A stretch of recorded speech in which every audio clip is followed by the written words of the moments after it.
Despite the Disability Act in place, accessibility challenges, stigma, among others, have continued to hinder persons with disabilities' participation in the electoral process.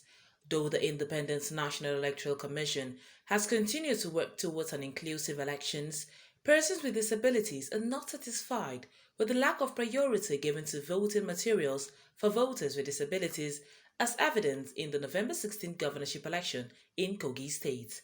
At a news conference in Abuja to unveil its findings in the conduct of the Kogi election, convener of the Access Nigeria campaign, Grace Jerry, condemned the violence that marred the poll.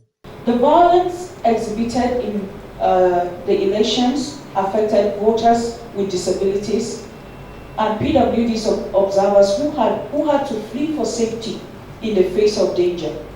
Persons with disabilities are most vulnerable in these kinds of situations. Inclusive Friends calls on all stakeholders to do better in ensuring peaceful and safe elections to the benefit of Nigerians with disabilities and all voters before, during, and after Election Day.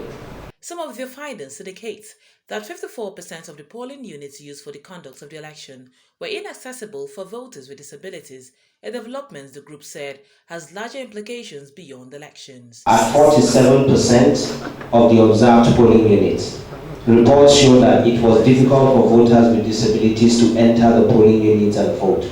Similarly, at 48% of polling units, the layout was difficult for voters with disabilities to participate in accreditation and voting.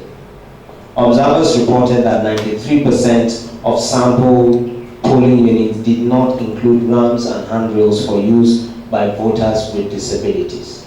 The persons with disabilities in their recommendations want INEC to categorize the Braille Guide as a sensitive material to ensure timely deployment for all elections. Others include amendments of the 2010 Electoral Act to make provision of accessible election materials for voters with disabilities mandatory in all elections. CNN News.